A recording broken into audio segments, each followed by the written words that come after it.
Salut les amis pêcheurs. Et si je vous disais que votre plus gros investissement pour la pêche d'hiver, ce superbe ensemble fluo à 300 €, est peut-être la raison principale pour laquelle vous rentrez bredouille? Ça pique, hein? On passe des heures à choisir le bon leurre, la bonne canne, le fil le plus discret, mais on oublie l'essentiel. Nous sommes la plus grosse chose visible sur des kilomètres à la ronde. Dans cette vidéo, on va s'attaquer à un tabou. On va découvrir ensemble si cette croyance de vieux pêcheurs, qui dit qu'il faut être discret, est un mythe ou une vérité qui nous coûte cher en poisson. On va voir si votre couleur préférée ne serait pas aussi celle que les poissons détestent le plus. Alors, la couleur, ça compte vraiment sur la glace? Dites-moi ce que vous en pensez en commentaire avant même de voir la suite, je suis curieux d'avoir votre avis. Avant de plonger dans le vif du sujet, regardons un peu autour de nous. Quand on arrive sur un lac gelé, qu'est-ce qu'on voit? Des dizaines de points orange, jaune, rouge, des couleurs vives qui tranchent avec le blanc de la neige. C'est normal, on nous a toujours dit que c'était pour la sécurité. Et c'est vrai, être visible par un skidoo ou par les secours, c'est primordial. Du coup, les fabricants ont suivi, et aujourd'hui, trouver un habit de pêche d'hiver de couleur neutre est presque une mission. On a donc pris l'habitude de ressembler à des cônes de signalisation. En face de ça, il y a la vieille école, les anciens qui pêchent avec leurs vieux manteaux de chasse ou leurs vestes kaki. Eux, ils jurent que le secret, c'est la discrétion. Alors, on se retrouve coincé entre la sécurité moderne et la sagesse ancestrale. Le but de cette vidéo, c'est de comprendre si on peut avoir les deux et si on n'a pas sacrifié notre efficacité de pêche sur l'autel de la visibilité à tout prix. Commençons par planter le décor. Imaginez la scène. Il est 7 heures du matin, le soleil se lève à peine. Vous êtes le premier sur le lac. Pas un bruit, à part le craquement de la glace sous vos pieds. Vous avez votre nouvel ensemble, couleur orange pétant. Vous vous sentez bien, au chaud, en sécurité. Vous percez vos trous, vous installez votre matériel, tout est parfait. Vous commencez à pêcher, 1 heure passe, puis 2. Rien. Pas une seule touche. Vous changez de leurre, vous changez de trou, vous essayez une autre profondeur. Le silence radio. Le doute commence à s'installer. Est-ce que les poissons ne sont pas actifs aujourd'hui? Est-ce que c'est la pleine lune? On cherche 1000 excuses, mais on ne pense jamais à la plus évidente. Le gigantesque signal d'alarme orange qui s'agite juste au-dessus de leur tête. C'est le point de départ de notre réflexion. Cette frustration, on l'a tous connue. Et si la solution était sous notre nez, ou plutôt sur notre dos? Pendant que vous vous morfondez, vous voyez une silhouette au loin. Un autre pêcheur s'installe, à une centaine de mètres. Il est habillé tout en gris, une couleur si terne qu'elle se confond presque avec le ciel couvert. Vous n'y prêtez pas plus attention que ça, jusqu'à ce que vous le voyiez se pencher et sortir un premier poisson, puis un deuxième. La curiosité prend le dessus. Vous l'observez du coin de l'œil. Il n'a pas l'air d'avoir un matériel révolutionnaire. Il pêche simplement. Mais lui, il prend du poisson. C'est là que la petite voix dans votre tête commence à parler. Est-ce qu'il est sur un meilleur spot? C'est possible. Est-ce qu'il a un leurre magique? Peut-être. Ou est-ce que sa discrétion lui donne un avantage que votre tenue flambant neuve vous a fait perdre? Cette situation est un classique. Le pêcheur discret qui réussit là où l'équipement dernier cri échoue. C'est plus qu'une coïncidence, c'est une piste sérieuse qu'on se doit d'explorer. Pour comprendre, il faut parler un peu de science, mais promis, ça va être simple. Parlons de la lumière. La glace n'est pas un mur opaque. Selon son épaisseur et sa clarté, elle laisse passer une quantité de lumière non négligeable. Si la glace est noire et transparente, c'est presque comme une fenêtre. Si elle est recouverte de neige, la lumière est plus diffuse, plus tamisée, mais elle passe quand même. Pensez à l'intérieur d'un igloo. Il ne fait jamais nuit noire en pleine journée. La lumière traverse. Et cette lumière, c'est elle qui va transporter l'image de ce qui se passe à la surface. Notre silhouette, nos mouvements et bien sûr, nos couleurs. Le poisson qui vit sous ce plafond de glace perçoit donc toutes les variations lumineuses qui viennent d'en haut. Un changement brusque, une ombre qui passe ou une couleur intense qui filtre à travers la glace, c'est une information capitale pour lui. Et le plus souvent, c'est une information qui signifie danger. Maintenant, mettons-nous à la place du poisson, juste pour un instant. Imaginez que vous êtes un beau brochet, tranquillement posté en embuscade près d'une structure. Votre monde est fait de nuances de bleu, de vert et de la lumière qui filtre à travers ce plafond de glace. Vos yeux positionnés sur le dessus de votre tête sont conçus pour une chose principale, surveiller ce qui se passe au-dessus de vous. C'est votre système d'alarme naturel contre les prédateurs, comme les oiseaux pêcheurs. Votre attention est constamment focalisée vers cette source de lumière. C'est un instinct de survie gravé dans votre ADN depuis des millions d'années. Alors, quand une forme inhabituelle, grande et aux couleurs criardes, apparaît dans ce ciel de glace, elle ne passe absolument pas inaperçue. Ce n'est pas juste un détail dans le paysage, c'est une anomalie, une alerte rouge. Comprendre cette perspective est la première étape pour réaliser l'impact énorme que nous pouvons avoir, même en étant parfaitement silencieux. Nous sommes des silhouettes qui bougent dans leur plafond. Le trou que nous perçons dans la glace, ce n'est pas juste un passage pour notre ligne. Pour le poisson, c'est une fenêtre, une ouverture directe sur notre monde. Et qu'est-ce qu'il voit à travers cette fenêtre? Il voit le ciel, bien sûr, mais il voit aussi tout ce qui se penche au-dessus. Et quand on se penche, avec notre belle veste orange ou jaune, on remplit complètement son champ de vision avec une couleur qui n'existe absolument pas dans son environnement naturel. Il n'y a rien sous l'eau qui ressemble à ça, à part peut-être certains leurres conçus spécifiquement pour provoquer une réaction. Mais un leurre, c'est petit. Nous sommes un géant. Cette apparition soudaine d'une masse colorée est interprétée par le cerveau reptilien du poisson comme une menace imminente. Et la réaction est immédiate. Soit il s'enfuit, soit il se fige au fond et cesse toute activité alimentaire. Dans les deux cas, pour nous, le résultat est le même, pas de touche. On entend souvent cette fameuse phrase « Fais attention à ton ombre, tu vas faire peur aux poissons ». Et c'est vrai, une grande ombre qui passe rapidement au-dessus d'eux est un signal de danger. Mais on se concentre trop sur l'ombre et pas assez sur ce qui la projette. L'ombre est juste la conséquence. La cause, c'est nous. Une silhouette sombre sur un fond de ciel clair est déjà suspecte pour un poisson. Mais une silhouette de couleur fluo, c'est encore pire. C'est comme comparer un avion furtif à un avion de ligne avec tous ses phares allumés. Les deux sont détectables, mais l'un est un signal bien plus alarmant que l'autre. En réalité, ce n'est pas juste l'ombre qui fait fuir le poisson, c'est la détection d'une présence anormale au-dessus de lui. Et une couleur vive rend cette présence 100 fois plus facile à détecter, même par temps couvert, même avec de la neige sur la glace. On se trahit nous-mêmes avec nos choix vestimentaires. Parlons d'un cas concret où ce phénomène est absolument critique. La pêche en eau peu profonde. Imaginez que vous pêchez la perche ou le doré dans 1 ou 2 mètres d'eau. C'est une situation très fréquente en début de saison. À cette profondeur, la distance entre le poisson et vous est minime. La lumière pénètre parfaitement et il n'y a aucune marge d'erreur. Chaque mouvement que vous faites, chaque vibration et surtout chaque couleur que vous portez est perçue 5 sur 5 par les poissons en dessous. Dans ce scénario, arriver avec une veste jaune canari, c'est l'équivalent de débarquer dans une bibliothèque en jouant de la trompette. Vous alertez instantanément tous les poissons des environs. Ils n'ont même pas besoin de voir votre leurre. Ils vous ont déjà vu, vous, le pêcheur. Et les plus gros, les plus méfiants, ceux qu'on recherche tous, seront les premiers à quitter la zone. C'est mathématique. En eau peu profonde, la discrétion n'est pas une option, c'est une obligation. Maintenant, j'entends déjà la contre-argumentation.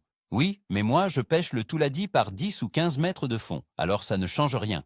C'est une objection logique, mais qui n'est qu'à moitié vraie. C'est certain, à 15 mètres de profondeur, le poisson ne va pas distinguer la marque de votre manteau. La lumière est beaucoup plus faible et les détails sont gommés. Cependant, le problème reste le même au niveau du trou. Le poisson, même à grande profondeur, utilise souvent le trou comme point de repère visuel. Quand il monte sur un leurre, il regarde vers la source de lumière. S'il voit une masse colorée qui s'agite là-haut, l'instinct de méfiance peut prendre le dessus au dernier moment. Il va suivre le leurre, presque le mordre, et au dernier instant, il va voir ce signal anormal et faire demi-tour. On a tous connu ces touches ratées, ces suivis sans concrétisation. Et si la raison était simplement ce flash de couleur aperçu au dernier moment? Il faut se souvenir d'une chose fondamentale. La plupart des poissons que nous pêchons sont à la fois des prédateurs et des proies. Un brochet est un super prédateur, mais quand il est jeune, il se fait manger par de plus gros brochets ou des oiseaux. Une perche chasse le petit poisson, mais se fait chasser par le brochet. Cette dualité a forgé leurs instincts, et le premier de ces instincts, c'est la prudence. Une forme large, brillante et inconnue qui se déplace au-dessus d'eux est systématiquement associée à une menace potentielle. Cela déclenche une libération d'hormones de stress et une réaction de fuite ou de blocage. Cela ne va pas les inciter à se nourrir, bien au contraire. Nous, en nous habillant de couleurs vives, nous nous positionnons involontairement dans la catégorie danger aux yeux des poissons. On se tire une balle dans le pied avant même d'avoir mis la ligne à l'eau. On active leur instinct de survie au lieu de leur instinct de prédation. Parlons un peu des couleurs elles-mêmes et de la façon dont elles se comportent sous l'eau. C'est un point fascinant. Toutes les couleurs ne sont pas égales face à la pénétration de la lumière dans l'eau. Les couleurs chaudes, comme le rouge et l'orange, sont les premières à disparaître. À quelques mètres de profondeur, un leurre rouge apparaît gris ou noir. C'est pour ça que certains disent que la couleur des vêtements n'a pas d'importance. Mais ils oublient un détail capital, les couleurs fluorescentes. Le fluo n'est pas une couleur normale. Sa particularité est de réagir aux rayons ultraviolets. Et les UV, eux, pénètrent très bien dans l'eau, bien mieux que la lumière visible. C'est pourquoi un leurre chartreuse ou orange fluo reste visible très profondément. Et c'est exactement le même principe pour nos vêtements.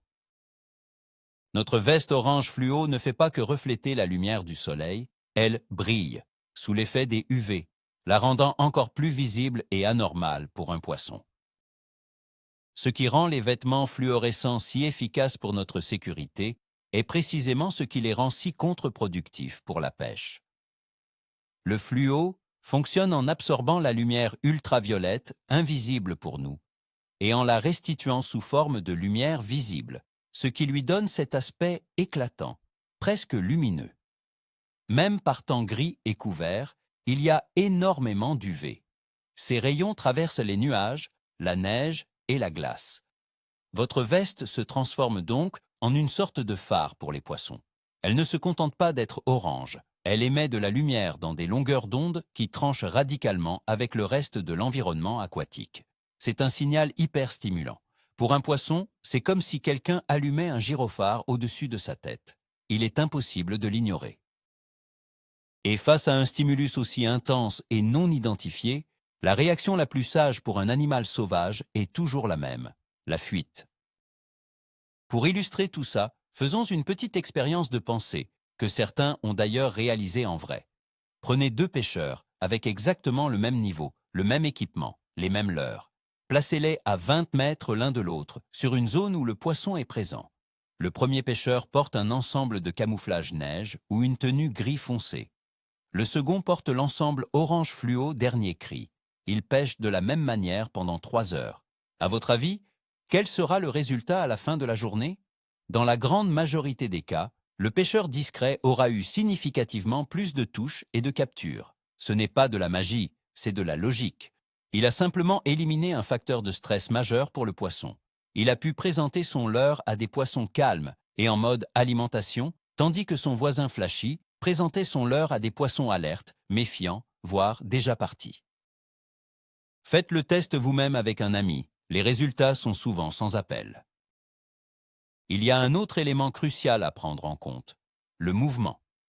Une couleur vive statique est déjà un problème. Mais une couleur vive en mouvement, c'est un véritable désastre. Et sur la glace, on bouge constamment. On se penche pour regarder dans le trou, on se lève pour changer de canne, on marche pour percer un autre trou, on fait des gestes amples pour lancer. Chacun de ces mouvements, combiné à une couleur éclatante, envoie des signaux de panique aux poissons en dessous. Imaginez un point orange qui apparaît et disparaît au-dessus du trou, qui grandit et rapetisse. Pour un poisson, c'est l'équivalent d'un rapace qui plonge. C'est une menace active. Un pêcheur habillé en couleur neutre qui fait les mêmes mouvements sera bien sûr détecté, mais l'impact sera beaucoup moins violent. Ces mouvements se fondront davantage dans l'environnement. Avec du fluo, chaque geste est amplifié, chaque mouvement est un cri d'alarme. Je vois venir les pêcheurs en tente. Moi, je suis tranquille, je suis dans mon abri, on ne me voit pas. C'est une bonne remarque, et en partie, c'est vrai. Une fois que vous êtes installé dans votre tente, porte fermée, l'impact visuel est considérablement réduit, voire annulé. Vous créez une zone d'ombre et de calme. Mais le problème se situe avant et après. Quand vous arrivez sur votre spot, vous êtes à l'extérieur. Vous percez vos trous, vous préparez votre matériel, et pendant tout ce temps, vous faites fuir les poissons les plus actifs de la zone. Ensuite, quand vous ouvrez la porte de la tente, vous créez un flash de lumière et de couleur. Et enfin, si vous pêchez avec la porte ouverte pour surveiller d'autres cannes, le problème reste entier. La tente est une excellente solution pour la discrétion, mais elle n'annule pas la nécessité de faire attention à sa tenue lors des phases d'installation et de déplacement. Certains avancent la théorie de l'accoutumance. Ils disent qu'au bout d'un moment, les poissons s'habituent à notre présence et à nos couleurs, et qu'ils recommencent à mordre. C'est une possibilité, mais elle est très optimiste. En réalité, ce qui se passe est probablement un tri. En arrivant de manière très visible, vous faites fuir les poissons les plus éduqués, les plus gros et les plus méfiants. Ceux-là ne reviendront pas de sitôt. Ceux qui restent sont les poissons plus jeunes, moins expérimentés, ou ceux qui sont extrêmement agressifs et qui mordraient sur n'importe quoi. Donc, oui, vous finirez peut-être par prendre un ou deux poissons, mais vous aurez raté l'opportunité de pêcher un banc de poissons calmes et de capturer les plus beaux spécimens. Vous ne pêchez que les survivants de votre arrivée fracassante. L'accoutumance est un mythe. Ce qu'on observe, c'est plutôt la sélection des poissons les moins farouches. Revenons maintenant à l'argument de la sécurité, car il est important et on ne doit pas le négliger. Personne ne vous dit de vous habiller en ninja noir sur la glace. La sécurité est et doit rester la priorité numéro 1. Tomber dans un trou d'eau ou avoir un accident loin de tout secours est un vrai danger. Mais être visible ne signifie pas forcément être un panneau publicitaire ambulant. Il existe des compromis intelligents. La clé est de casser la silhouette et d'utiliser la couleur de manière stratégique. On n'a pas besoin que notre torse et nos jambes soient orange fluo pour être vus. On peut être tout aussi visible et en sécurité avec des vêtements aux couleurs plus neutres, comme le blanc, le gris clair ou le bleu, qui se fondent mieux dans le décor vu d'en bas. La visibilité peut être assurée par d'autres moyens, plus discrets pour le poisson. Alors, quelles sont les solutions concrètes? La première est d'opter pour des tenues aux couleurs qui imitent l'environnement. Les camouflages neige sont parfaits, évidemment. Le blanc uni est aussi une excellente option. Le gris clair ou le bleu ciel sont de très bons choix par temps couvert. Si votre budget est limité et que vous avez déjà un ensemble très coloré, vous pouvez simplement enfiler un vieux surpantalon et une vieille veste blanche ou grise par-dessus. Pour la sécurité, rien ne vous empêche de porter un bonnet orange fluo ou d'avoir des brassards réfléchissants ou colorés. Ces éléments sont petits, ils ne créent pas une énorme masse de couleurs menaçantes pour le poisson, mais ils sont suffisants pour qu'un être humain puisse vous repérer de loin. C'est le meilleur des deux mondes, la discrétion pour le poisson et la visibilité pour les autres humains. La réflexion ne doit pas s'arrêter à nos seuls vêtements. Tout notre équipement participe à notre signature visuelle. Pensez à votre traîneau de pêche, souvent d'un rouge ou d'un orange éclatant. Quand vous le laissez juste à côté du trou, il contribue au signal de danger. Même chose pour votre perceuse, si elle est de couleur vive. Idéalement, il faudrait que tout le matériel qui se trouve à proximité immédiate de vos trous soit de couleur neutre ou sombre. Vous pouvez par exemple recouvrir votre traîneau d'une bâche blanche ou grise une fois que vous êtes installé. Ce sont des petits détails, mais en les additionnant, on réduit considérablement notre impact. La pêche est un jeu de pourcentage. Chaque petit détail qui augmente nos chances est bon à prendre. La couleur de notre seau ou de notre boîte à leurre peut sembler insignifiante, mais tout s'additionne. Il y a aussi un aspect psychologique qui est souvent sous-estimé. Quand on fait l'effort conscient de s'habiller de manière discrète, on adopte aussi un comportement plus discret. On se sent plus comme un chasseur, on fait plus attention à nos mouvements, au bruit qu'on fait.